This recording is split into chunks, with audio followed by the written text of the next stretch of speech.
السلام عليكم ورحمة الله تعالى وبركاته. فاليوم فرحان بزاف بالفوز ديال الفريق الوطني بكأس العالم للشباب تحت من 20. فهذا النجاح فرحني بزاف وخلاني نفكر في حاجة أخرى أنني نقولها. هذا النجاح ما جاش غير هكاك، جاء عن طريق الأكاديمية. لا الشباب اللي قراو في الأكاديمية ديال محمد السادس الله ينصرو، أو لا اللي خدموا في الخارج. يعني في الخارج راه ما كاين غير الأكاديميات، ما كاينش غير هكاك، كاين الموهبة وكاين الأكاديمية. هذا خلاني نفكر في هاد الشباب اللي تيخرج اليوم وتيدير إضرابات. نحقهم يطالبوا بالتغيير، من حقهم، لأنهم غيورين على بلادهم وباغين ليها الخير وباغينها تزيد القدام. ملي تيجبد ليك موضوع ديال التعليم ويجبد ليك موضوع ديال الصحة، هادو راه جوج الحوايج أساسيين، وشحال من حاجة أخرى تا هي خصها تقاد. لكن خصنا نتصنتو ليهم، خصنا نسمعو ليهم. الخطاب ديال جلالة الملك راه كان في الصميم. حنا محتاجين ماشي نطيحو بالحكومة وصداع ديال الحكومة، لا، ماشي هو هذا. حنا محتاجين اللي يعطينا حلول جذرية. الإضراب راه ممكن دير الإضراب، ولكن شنو البديل؟ نحيدو حكومة تجينا حكومة أخرى بنفس الوزراء، غير كيتبدلوا المناصب. شنو هو البديل؟ جبدنا التعليم مهم ومهم بزاف. التعليم هو كل شيء. إلا علمنا ولادنا على الطريق الصحيح والطريقة الصحيحة، فأكيد أننا غادي نحصلوا على شعب واعي وشعب ما فيش كثرة البطالة. والفكرة هي الأكاديمية دائما، باش الإنسان يخرج من التعليم ويلقى راسو في الشارع. واش غتسنى منه؟ تسنى منه أنه راسو خاوي، التعليم اللي خداه ما كافيهش، خصو يعيش. لكن باش يعيش، واش خدا شي حاجة معاه من الدراسة؟ خدا التعليم فقط، خارج خاوي. فأكيد غادي يخرج يريح ليك في القهاوي، ويريح كيهضر في الهضرة الخاوية، ثم يتبلى بالحشيش أو يتبلى بشي مصيبة كحلة اللي غتجرو الهاوية. لأن الفراغ هو أكبر مشكل كاين في الحياة. الفراغ قاتل. ثم شعب المغرب شعب الأذكياء، شعب ديال الأذكياء عن جدارة واستحقاق. ما كاينش عندنا شي واحد مكلخ، لا، ما تعتبرش الناس مكلخين. ماشي حيت ما قراش راه مكلخ. راه كاين اللي خرجوا من الشهاده وخدموا في اماكن اللي عاليه بزاف، تعلموا حرفه وولاو دي زيكسبير في هذيك الحرفه. انا تعرف ناس خرجوا من الشهاده لكن خدموا في مجال معين اللي تعلموا فيه وخداو فيه كفاءه عاليه، في اوروبا كاينه شهاده الكفاءه، كانت عندنا في المغرب وما بقاتش. يعني من بعد ما شديتيش البكالوريا تقدر تمشي دير الكفاءه، كتقرا عامين ديال الكفاءه، مثابه لا عندك شهاده الكفاءه عندك البكالوريا. توازي البكالوريا، ماشي عندك البكالوريا، ولكن توازي البكالوريا. هذه كنظن دابا ما بقاتش. لكن واحد الانسان خرج من الدراسه وتعلم حرفه معينه، فلازم تكون عنده امتحان لهذيك الكفاءه. الا كان كيتقنها ولا اكسبير فيها، فكيدوز واحد الامتحان ومن بعد كياخذ شهاده الكفاءه في هذاك المجال. هذه من الاشياء اللي كتسمى ديفلوبمون، نديفلوبيو روسنا في هذه البلاد. والاقتراح اللي جيت به في هذه المناسبه هي ان بلادنا محتاجه للشعب يكون عنده كفاءات، سواء ماشي بكل شيء غادي يخدم موظف في الدوله. علاش كيقلبوا على موظف في الدوله؟ باش يخدم 9 ل 4، يعلق جاكيتو كيدوز خدمته يمشي بحاله، ماشي بحال ما القطاع الخاص. شي يخدم في القطاع الخاص والله تعيش الامرين، تعيش المراره ديال بصح. تعرف شنو هي الخدمه في القطاع الخاص؟ القطاع الخاص والله ما كانت الروندمون ديالك فواديس 10 المرات والله لا بقيتي في هذاك البوست. كتخدمش 8 السوايع، كتخدم فوق 8 السوايع. الساعه اللي كنت خدام كان الباترون ديالي كيجي كنخرجوا مع ستونس يوقف لك عند راسك. اليوم السهرات لكم السي عبد اللطيف، خويا السهرات لكم، ما عندنا ما نديرو، ما كاين لا بريم لا يديك لا يخليك. السهرة بمعنى انك غادي تخدم 24 ساعه سونزار، ما كاين لا سوايع لا والو. الدومين ديالنا هكاك داير، مجال الاشهار تخدم وصافي، عندك الصالير ديالك وصافي، كيهموش. وتكمل 24 ساعه يجيك الصباح تيقول لك استاذ انت باغي تمشي تنعس؟ لا اسمح لي، الا سهرنا هذيك الليله سهرناها باش نربحوها، ماشي تمشي تنعس. هذا القطاع الخاص. كاين الناس اللي كيخدموا بالسوايع، الا خدمتي بالسوايع راه كلام اخر، هذا ماشي نفس المكانه. لكن نرجع للموضوع ديالي اللي بغيت نقول ديال التعليم في المغرب كيتبع المدرسه الفرنسيه. المدرسه الفرنسيه للاسف الشديد مدرسه ماشي فاشله، ولكن ما ناجحاش 100%، ما ناجحاش 100%، وتبتات هذا.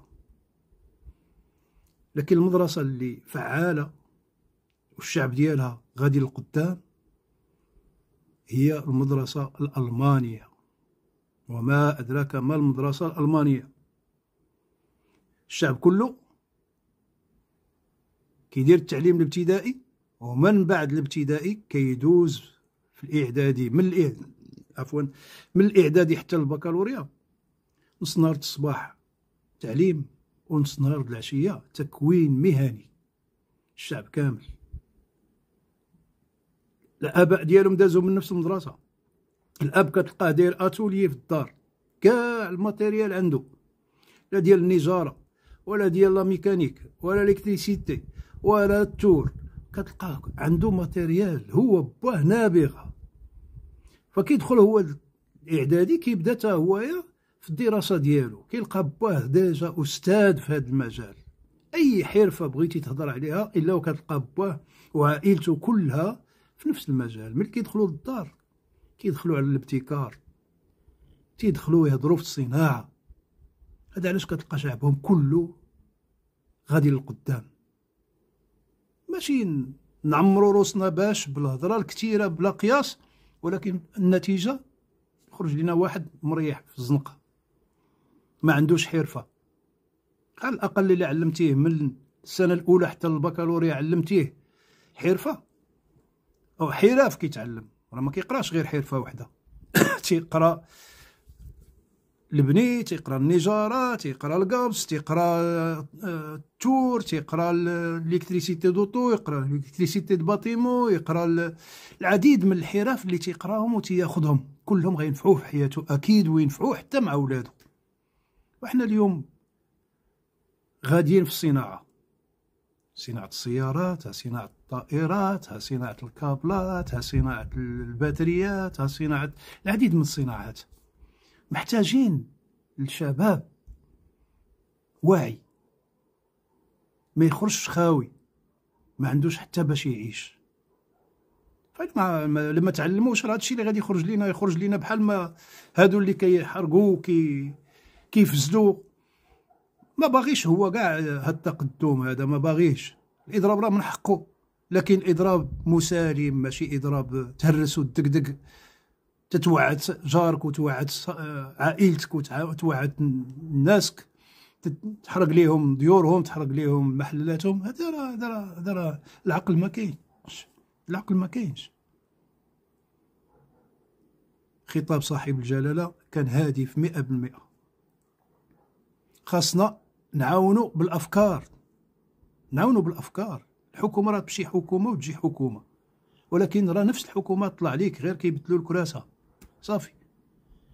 اذا انت تطالب بشي حاجه اللي غادي ترجع ليك هي ني تنسقطوا هاد الحكومه ترجع لينا حكومه نفسها. غيتبدلوا الوزراء، هذا كان وزير هادي وهذا كان وزير بلا ما نسميه، انا ما باغيش نسميه لانني لا علاقه لي بالسياسه عفوا. لكن اهم شيء من هذا الشيء، جيبوا افكار، طرحوا افكار. انا حسب نظري ان التعليم خصو يتغير 100%. الى نهجنا النهج ديال الالمان، فالشعب غادي يخرج لنا شعب مبتكر، شعب عنده مع الصناعه، وحتى واحد ما تيخرج خاوي.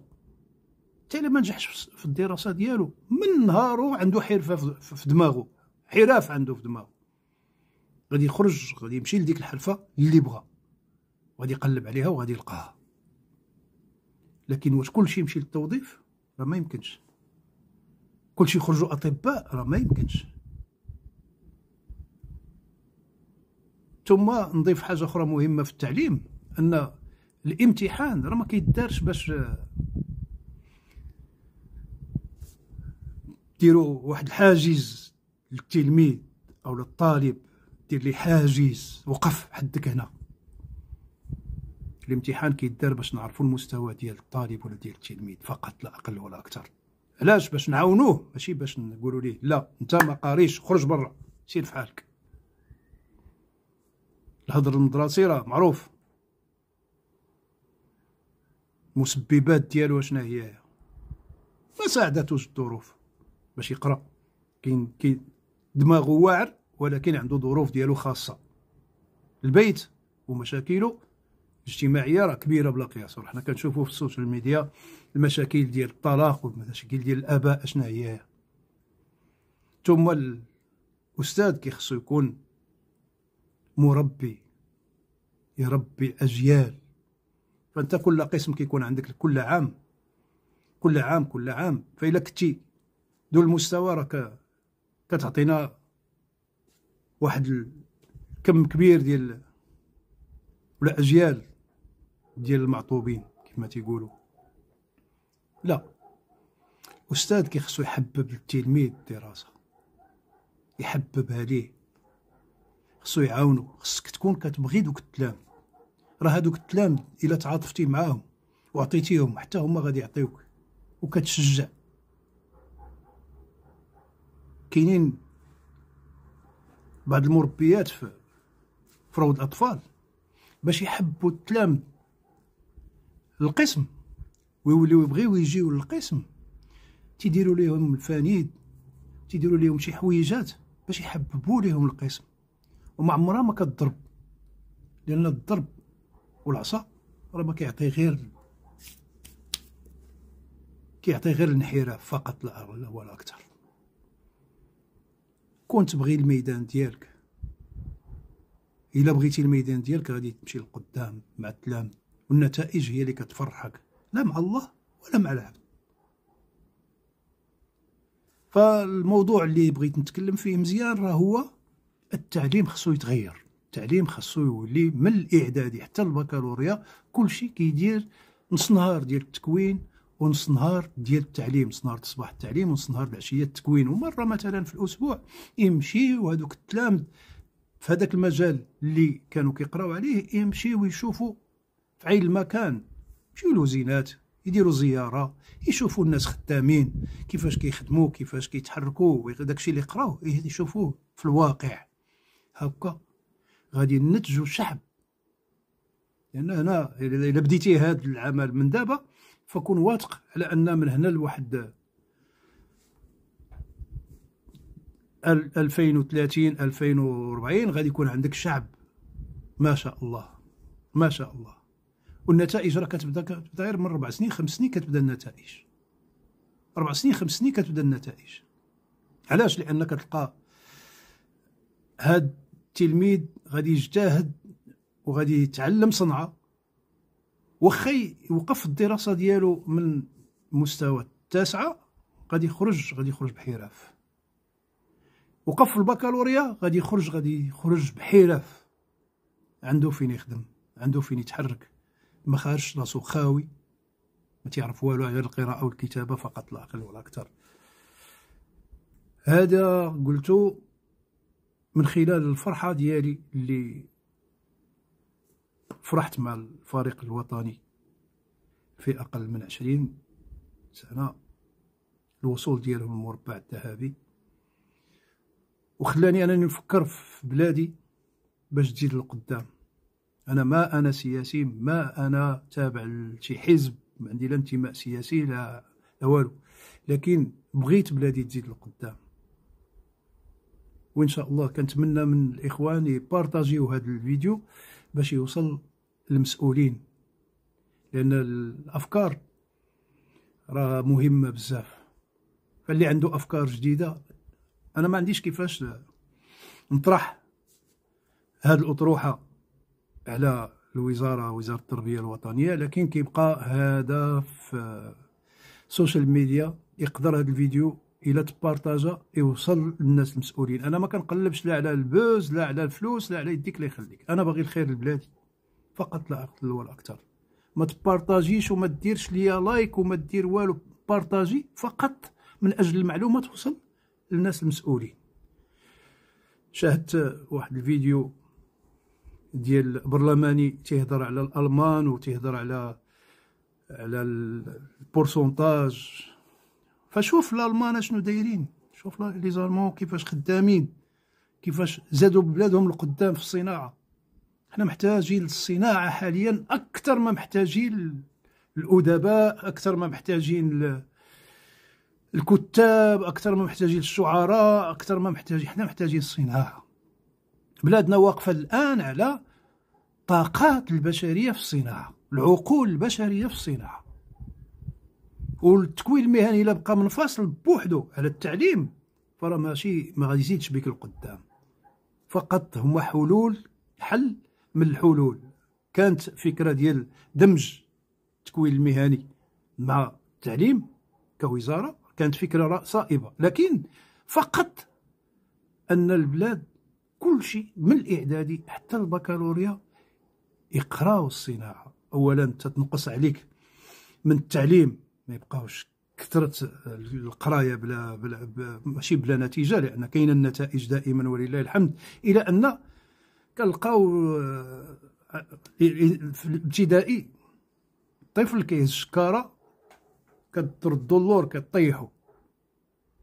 والله الايام ديالنا حنا احسن من الايام ديالكم، هذه تنقولها انا. ايام اقرا احمد بوكماخ الله يرحمه كان مستوى رائع، المستوى في التعليم كان مستوى رائع.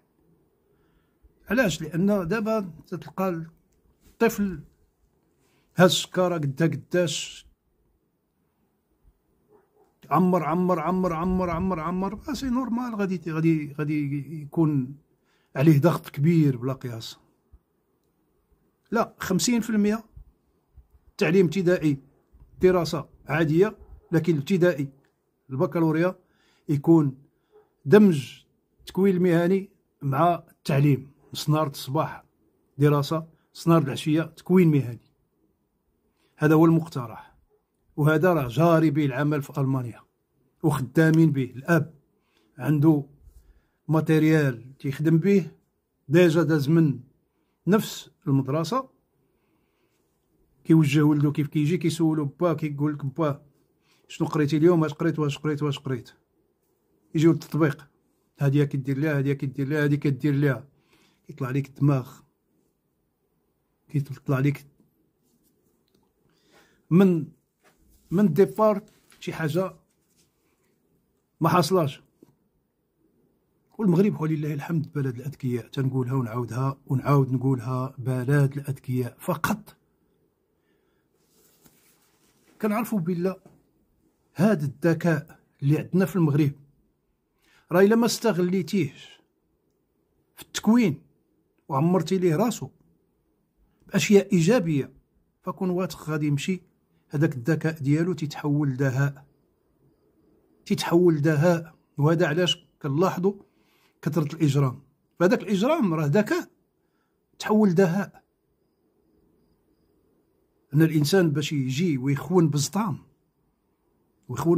راه ماشي ساهل، باش يجي ويطير لك فلوسك من جيبك ويدي لك بزطام بلا ما تحس، هذا راه ذكاء، ولكن تحول دهاء. الا ما استغليناش حنا هاد الشباب ديالنا ووجهناه للطريق الصحيح، فداك الذكاء راه غادي يتحول دهاء. الدهاء هو انسان كيمشي في الطريق الغير صحيح من اجل الوصول، لاش الوصول للمال. علاش؟ لان تحول عنده الذكاء لدهاء.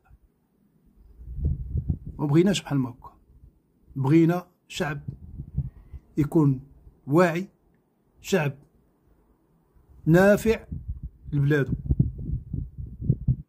وهذا الشيء اللي كاين. والسلام عليكم ورحمه الله. كنتمنى من الاخوان يبارطاجيو هذا الفيديو، ما ديرش ليا لايك، بارطاجي فقط من اجل يوصل للمسؤولين كاقتراح فقط لا اقل ولا اكثر.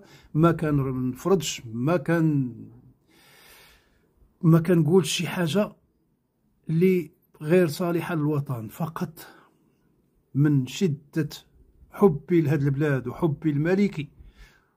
ولا طلب مني اللي طلب انا موجود، لان خصنا نضحيو، والتضحيه راها واجب على كل مواطن مغربي. التضحيه تبدا من نفسك، الاصلاح تبدا من نفسك. اصلح راسك انت الاول، عاد شوف الناس. اصلح راسك، حاسب راسك انت الاول. واش انت ايجابي في هذه البلاد؟ اشنو عطيتي لهذه البلاد؟ البلاد عطاتك ان كونك تعيش فيها، راه عطاتك، لكن انت اش عطيتي لهذه البلاد؟ وماشي غير لشخص واحد، تنتكلم على جميع المستويات. انت دكتور، باش نفعتي هذه البلاد؟ باش نفعتيه؟ النقد راه كلشي تيقول النقد، لكن جيب الايجابيات، قلب على حلول وطرحها. انا ما بطالب لا فلوس لا يديك لا يخليك، باغي فقط نشوف بلادي زوينه. بان ليا الفكر ديال التعليم انا قلته، وكنتمنى من هذا الشيء يوصل. والسلام عليكم ورحمه الله.